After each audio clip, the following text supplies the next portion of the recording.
Assalamualaikum, salam sejahtera dan selamat kembali ke channel Abang. Jadi hari ini Abang nak bercerita tentang satu yang sangat special. Kisah seorang budak jadi kalau korang nak tahu yang tu, tonton video Abang daripada mula sampai habis. Tapi sebenarnya tajuk tu dah ada dekat depan kan, dekat kita apa, dia punya page depan Abang punya YouTube. Tak payahlah korang teka, tapi Abang saja nak letak tu. Jadi cerita ni sangat special bagi Abang. Bila Abang baca, bila ada orang sampaikan Abang cerita Bang kisah ni, dan Abang baca, Abang rasa cerita ni macam satu science fiction macam tu. Jadi kalau korang nak tahu cerita pada mula sampai habis, tonton video Abang. Kisah ni berlaku pada tahun 1990-an dekat Maryland, Amerika Syarikat. Ada sepasang suami isteri namanya Howard dengan Melanie. Diorang tinggal dekat sana. Kes ni bermula pada tahun 1993. Diorang dapat anak perempuan. Comel pula tu, lepas dah lama kahwin akhirnya dapat anak. Anak perempuan ni dinamakan Brooke, tapi Brooke ni lahir tak cukup bulan, tak berapa nak matang lah. Lepas tu, waktu kelahiran Brooke ni, dia ada satu keadaan yang agak pelik, iaitu Brooke ni ada satu penyakit. Penyakit ni Abang tak tahulah nama spesifiknya, saintifiknya. Cuma mengikut laporan yang Abang baca, penyakit ni kaki dia waktu lahir ada dekat bahu, macam terlipat macam tu waktu dia dilahirkan. Jadi boleh dikatakan keadaan Brooke ni bukanlah seperti baby-baby normal yang lain. Tapi selepas tu pihak hospital buat operation betulkan kaki si baby yang nama Brooke ni. Jadi selepas dibetulkan keadaan Brooke, kaki dia tu jadi macam normal. Jadi Brooke pun membesarlah macam baby-baby yang lain. Kalau tengok daripada keadaan luarannya, memang tak nampak pun beza macam baby-baby yang normal. Memang nampak normal. Sewaktu baby Brooke ni membesar, dia ada mengalami sikit benda-benda yang pelik lah. Contohnya macam bisul-bisul kat badan. Lepas tu ada kalanya dekat kepala dia ada benjol yang agak besar. Tapi tak adalah parah sangat, masih boleh diubati lah, makan ubat baik lah. Lepas tu kadang-kadang dia mengalami kejang-kejang ngotot. Dia macam terkejang-terkejang macam itulah, baby kesian kan. Mungkin disebabkan waktu kelahiran dia tu.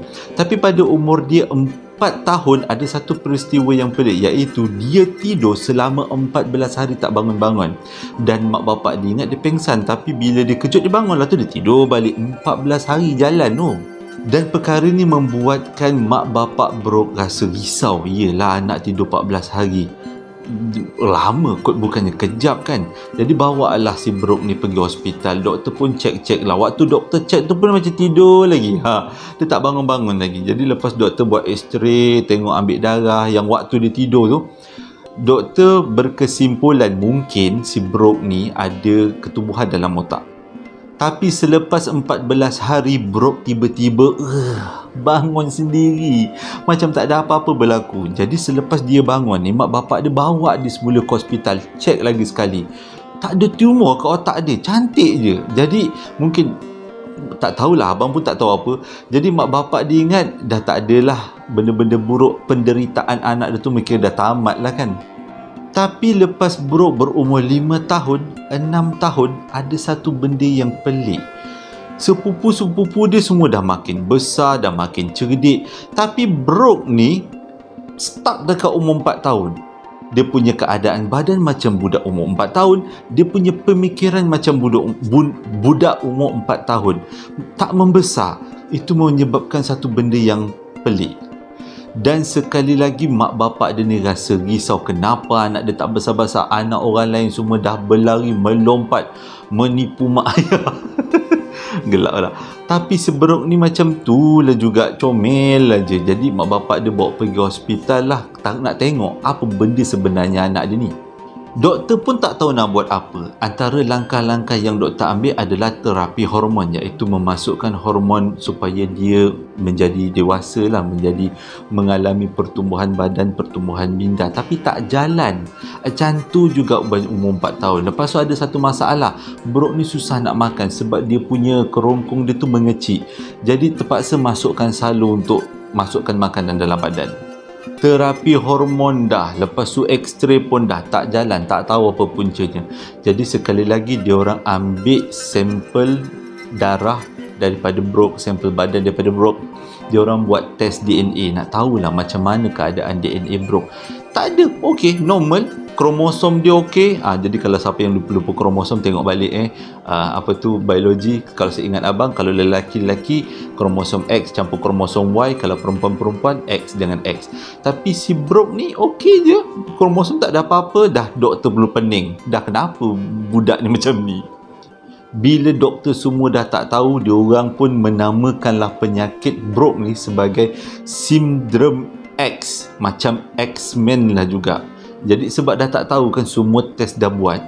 Jadi andaian yang dibuat oleh doktor-doktor ni ialah Brooke ni ada mengalami masalah metabolisme. Metabolisme adalah proses mencernakan makanan, nutrien dalam badan supaya ia boleh diserap dalam badan dan membesar. Jadi Brooke ada masalah tu, masalah memproses makanan tu menjadikan dia besar. Tapi masalahnya ini bukannya kajian saintifik, ini agak-agak daripada doktor je. Walaupun umur Brooke makin hari makin bertambah dan bentuk badan dia tetap macam budak umur 4 tahun, walaupun umur dia dah bertambah, tapi mak bapak dia dan keluarga dia tetap layan dia macam baby. Didokong, disuap-suap, dihaga macam tu. Cak je tu. Sorry, orang main je. Macam tu lah mak bapak dia layan dia walaupun dia dah besar. Dan kalau mak bapak dia bawa dia pergi pasar raya, dia letakkannya kat tempat baby, yang troli tu kan ada tempat baby kan, letaklah kat dalam tempat baby, ataupun letaklah kat kereta sorong. Dia buatlah macam budak tu budak-budak, walaupun budak tu dah umur lebih daripada 4 tahun, macam 7 tahun 8 tahun macam tu. Dan bila kalau orang tanya, comelnya baby ni berapa umur dia, mak dia tu cakap 16 bulan. Macam tu lah. Mak dia malah nak cakap lah tu, cepat tolak troli pergi pada orang tu. Orang tu macam macam yang abang cerita tadi, perkembangan badan dia terbantut, otak dia pun terbantut. Macam tu juga cara dia nak berkomunikasi. Berkomunikasi pun macam baby. Mak dia tak boleh cakap nak makan, tak ada, dia tak faham. Dia lepas tu dia akan geleng-geleng, angguk-angguk, macam tu je lah, macam baby. Tapi keluarga dia, mak ayah dia tak anggap Brooke ni sakit. Sampaikan ada beberapa jiran lah sarankan lah, apa kata kau suruh anak kau makan pil ni, makan ini, makan tanduk rusa, makan apa tu kacip Fatimah, suruh nak baik lah. Tapi mak dia akan balas macam ni, mak bapak dia akan balas macam ni. Tak ada, Brooke tak sakit, tak ada menunjukkan dia sakit. Cuma dia tak membesar je, itu bukan sakit pun, itu masalah pembesaran je, bukan sakit. Macam itulah perasaan mak ayah dia tu, sayang kat Brooke tu. Dia tak nak mental anak dia terganggu. Dalam pada tu juga mak bapak dia ni berhabis beribu ringgit ke hospital sana, ke hospital sini, semata-mata nak dapatkan penjelasan sebenarnya anak dia ni kenapa, sakit apa. Tapi jawapan yang ditemukan semuanya buntu, tak ada jawapan khusus. Akhirnya mak bapak dia berjumpa dengan seorang pakar hormon namanya Richard Walker.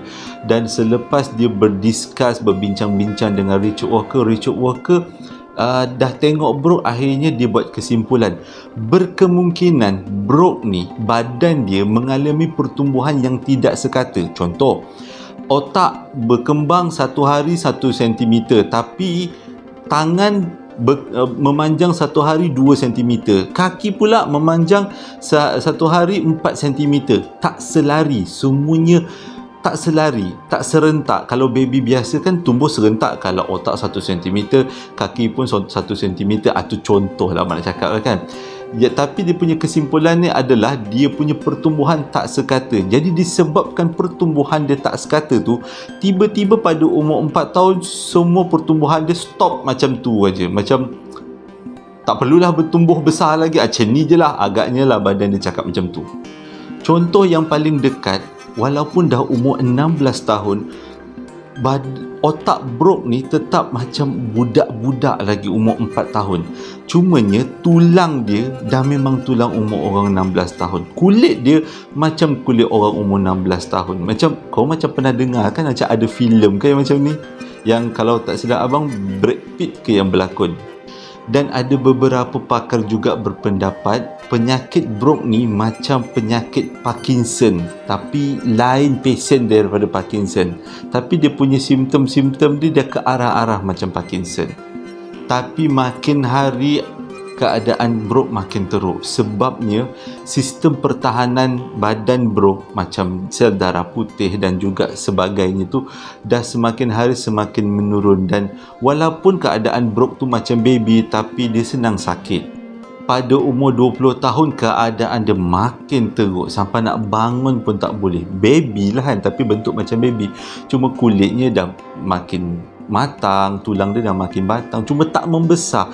Gitulah bentuknya macam baby. Dan dalam keadaan umur 20 tahun nak makan susah, nak bergerak susah, dan keadaan dia semakin hari semakin teruk. Pada 24 Oktober 2013, Brooke telah diserang dengan masalah sistem pernafasan dia dan juga kekejangan otot dalam badan dia yang sangat teruk, dan menyebabkan Brooke meninggal dunia pada usia lebih kurang 20 tahun macam tu. Walaupun Brooke dah meninggal dunia, sindrom X yang dialami oleh Brooke tetap menjadi kajian sampai sekarang. Orang tak tahu kenapa baby orang, manusia, tiba-tiba stop untuk membesar dan kekal pada bentuk badan takat satu umur tertentu. Jadi ini masih lagi menjadi misteri. Terima kasih sebab dah menonton video abang daripada mula sampai akhir tentang kisah baby Brooke. Sebenarnya abang macam sebelum abang baca ni abang tak tahu, tapi selepas abang baca, abang macam pernah nampak filem yang pernah dilakonkan oleh Brad Pitt tentang seorang lelaki yang akhirnya daripada besar jadi kecil-kecil jadi baby. Lebih kurang macam ni lah kot. Tapi cuma yang ni sindrom X, dia berhenti untuk membesar pada satu takat umur. Ni satu pengetahuan baru kan? Satu pengetahuan baru untuk abang dan juga untuk korang-korang. Bolehlah kongsi-kongsikan dengan orang-orang lain tentang baby Brooke yang tak membesar. Bentuknya baby daripada umur 4 tahun sampai umur 20 tahun sampai dia meninggal disebabkan beberapa komplikasi. Jadi sebelum abang tamatkan video, kalau ada apa-apa yang korang nak abang ceritakan, jangan kisah hantu lagi. Penat abang nak cerita kisah hantu. Dah lah hari tu kena dengki kan. Jadi jangan kisah hantu lagi lah, penat lah kisah-kisah lain. Kalau korang nak abang ceritakan, komen dekat bawah. Nanti abang akan carikan maklumat tentang tu dan abang akan ceritakan. Okey, hingga berjumpa lagi dalam posting abang yang akan datang. Assalamualaikum warahmatullahi wabarakatuh.